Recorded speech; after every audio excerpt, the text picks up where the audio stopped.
Assalamualaikum warahmatullahi wabarakatuh. Kembali lagi sama Miss Nina. Kali ini kita akan belajar IPS.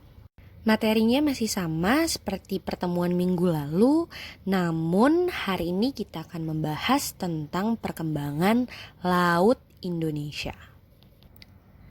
Selain dikenal sebagai negara agraris, Indonesia juga dikenal sebagai negara maritim.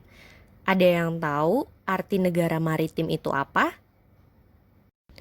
Negara maritim adalah negara yang sebagian besar wilayahnya berupa perairan. Jadi perairannya lebih luas daripada daratan.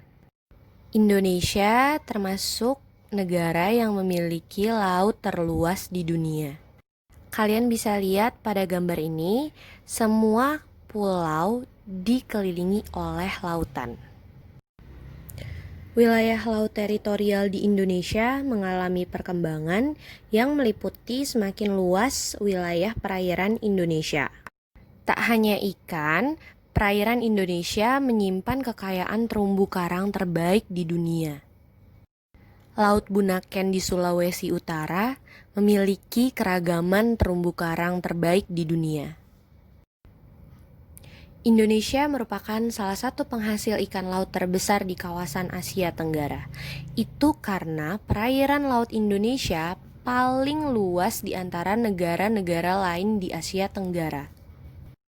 Ada perubahan wilayah laut teritorial Indonesia dari awal kemerdekaan hingga saat ini.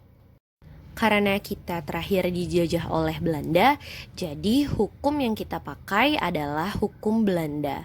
Namun itu merugikan Indonesia. Kenapa merugikan? Karena kapal asing bebas masuk dan mengambil kekayaan laut Indonesia. Ada ikan, terumbu karang, dan lainnya. Oleh karena itu, tercetuslah Deklarasi Juanda dan Konvensi Hukum Laut Internasional di Jamaika. Di slide ini ada pengertian tentang perairan Nusantara, laut wilayah, batas landas kontinen, dan zona ekonomi eksklusif. Tolong dibaca dan dipahami dengan baik ya. Beliau adalah orang yang berjasa dalam perubahan laut teritorial Indonesia. Beliau adalah Insinyur Haji Juanda Kertawijaya. Karena jasa-jasa beliau, akhirnya beliau dijadikan pahlawan nasional dan diabadikan di mata uang pecahan 50.000. Salah satu perairan laut di Indonesia yang memiliki kedalaman kurang lebih 6.500 meter. Dan Laut Banda ini menjadi laut terdalam di Indonesia. Letaknya di sebelah selatan Provinsi Maluku. Pernah ada satu pesawat dari maskapai Indonesia yang hilang di Laut Banda. Ada yang tahu pesawat apa? Beberapa usaha pelestarian laut di Indonesia. Di antaranya, pertama membatasi penangkapan ikan. Yang kedua, melarang penangkapan ikan dengan menggunakan pukat harimau. Yang ketiga, melarang pembuangan limbah atau sampah ke laut. Yang keempat, meningkatkan pengamanan wilayah laut. Dan yang terakhir, menanam bakau untuk mencegah abrasi. Membatasi penangkapan ikan. Jadi membatasi penangkapan ikan ini sangat penting ya. Contohnya, ketika di jaring seperti ini, semua ikan akan masuk ke dalam jaring.